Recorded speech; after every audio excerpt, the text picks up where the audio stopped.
range of programs that they operate. I think they rent out storage space in the basement of the River Garden, and they charge for certain. They lease out that space to offset its operating costs. So I think and they have been getting some funding at town meeting. Right. So the Winter Farmers Market, for instance, is a tenant. So, so I think I think a statement in here about maximizing the utilization of the buildings and is fine. Yeah. It was in there before, wasn't it? It may have been. Yeah, I think there was a statement that I think was pretty good as far as. I know we did talk about it. Yeah. And in a rush to finish, I actually never pulled my notes from that last meeting. So. Okay. I have just one comment. Go ahead. On page 4, right after that second bullet, are we talking about pensions? Oh, you've been reading the New York Times.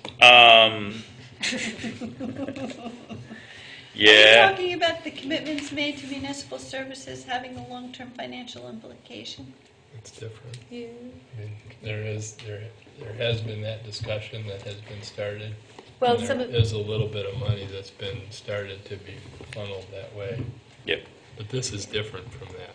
Mm-hmm. Yeah, I mean it's the debt service kind of is what that's kind of getting at as well. And associated with capital improvements, there are obligations that the town has with regard to pensions. It's Well, if we're not talking about pensions and things like that here, right. then what are we talking about? Oh, okay. So we're not. We're not talking about pensions. We're talking about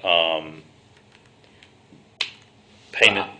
Were we? I don't think we are. No, we weren't talking about Right. pensions. We were talking about the need to upgrade facilities, and the slow population growth and the Static grand list.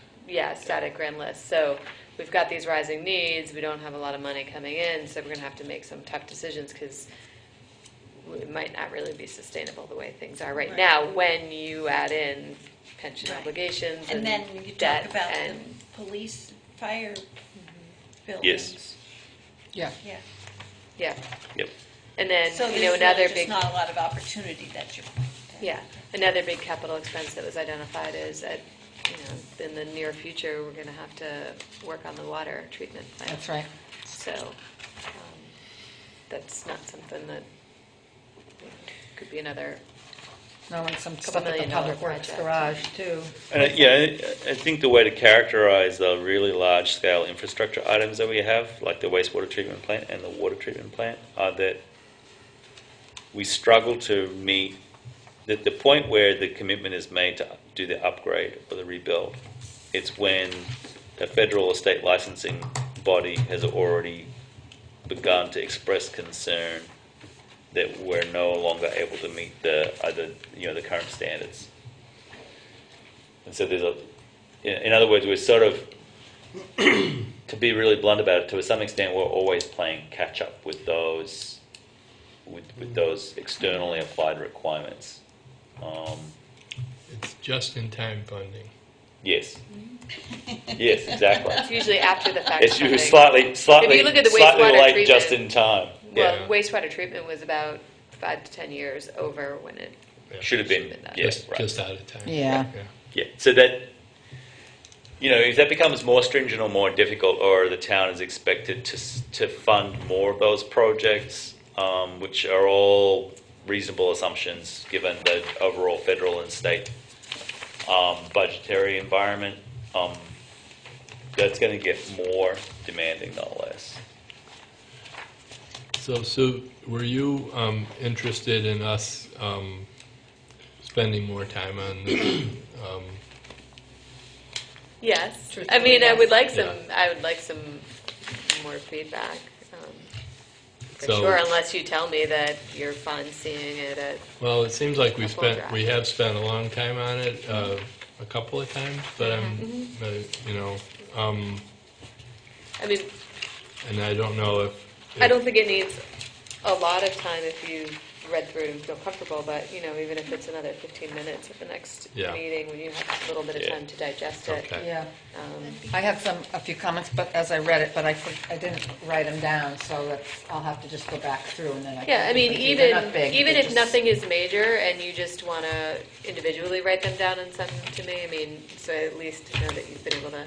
Can I ask one question now about policy number 2, where you say utilize developer agreements to ensure that private developers pay for impacts on towns' public service and infrastructure? Isn't that technically the task of taxes and user fees, water and sewer user fees? Or is that other costs beyond what are associated by what are normally covered by those items? I meant to go back because the develop and maintain new and existing facilities, I think. Normally, if you're doing a subdivision, the developer enters into a development agreement and pays for, that he's going to build the roads and then, or she will build the roads and then it'll be taken over by the town. So it's really just to continue this, that the town is not financing road construction, or sewer. But is Extensions. the objective there somehow to perhaps avoid anything that may have occurred in a previous recent development? No names in particular mentioned, but the way that turned out didn't exactly pan out like it was proposed to up front, and didn't the town end up taking over drainage easements and other things involved in It's that? happened multiple times. Yes. Right, in a number of places, the orphan stormwater system Yep. projects and stuff. Is part of the objective of this facilities and services chapter intended to try and avoid those things, or are those inevitable? I think what I'd say in each one of those instances is that the entity that enters into the development agreement is with the developer is the select board, and there are vital steps taken in the permitting process and the planning process that Prior to it getting there. exactly, and that there's no easy way currently of ensuring that the developer has the funds available to undertake the project. And Well- so, Isn't that what bonding's for, though? Well, I was going to say, I'd be Yes. quite honest, I'd rather push this to the level of bonding, Bonding. because Yeah. we've had development agreements Right. that are, with probably, I don't know, maybe some LLC that goes bankrupt, yep, and the town then finishes Functioning the road, contracts or and, something. Yeah. so I think that we actually should be requiring a bond up front that we can then pull when they go. right. So maybe that's, Maybe that's the way. beyond the development agreement. Right. I think development agreements, because of the way they're structured and the point at which they go into effect, and then usually within the development agreements, the way they're written, there's no requirement for the developer to set aside funds until the construction of homes or whatever actually, or the road is undertaken. And it's not uncommon for the original developer, which is an LLC, to go broke prior to those things happening. That's And right. so then it's unclear as to who's going to take on that new obligation. I'd also wonder how low the threshold for that developer agreement kicking in would go. Does it go all the way down to one guy wanting to divide his lot in two and build two houses? No. No. You know, No, it's the creation of lots by through the means of creating a road. Subdivision. But even, say the guy did that for the two houses thing there, you still. It's a driveway. I mean, Driveway. Okay. There are Driveway, thresholds. not a road. 3 houses or more, it's a road. Okay. It's it's pretty clear, and so that could be fairly low cost. I mean, I wouldn't say it was cheap, but that could be a fairly low cost depending on the length of the road and what the conditions were for the road. You could have 4 lots that were created on an existing road that would also not Right, require trigger, a right. development agreement. I wasn't thinking of anyone in particular, no. Oh, I'm not either. No, we try not to.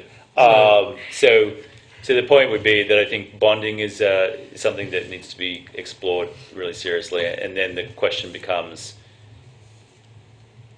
who is the developer? In other words, is the initial business that does the permitting to bring the subdivision into being, do they really have the intentions and the resources to be the subdivider, which Right. is a different role. And conversely, how much can you mandate on a landowner who maybe perhaps says, I don't want to develop anything, I just want to cut that parcel in half and do something, go to the next guy or something Well, like that, so. Well, I mean, get the next guy to show some interest with some money. Right, but that's kind of hard to mandate to Then the don't first do guy, it. right? It's pretty straightforward. Either you meet the threshold and you're capable of doing it, or you don't, and that's it. That's typical, Right. typically required and Right. requested. Right. of the Right. developer. It's either you got it or you don't. It's not a game. It's the real deal. Well, I'm not sure what you're saying. Either you got the money and you really mean to do it, or Mean to you do don't. what? Subdivide a piece of land in half and then sell it? Or subdivide a piece of land and build 2 houses on each of the halves? No, That's correct. 2 completely different worlds. No, it is. And so that's where you'd go back to, are you actively creating a subdivision with new parcels with frontage on a new road Or not. or not, Gotcha. right? So, because if you are going to present yourself as somebody that intends to undertake the construction of a road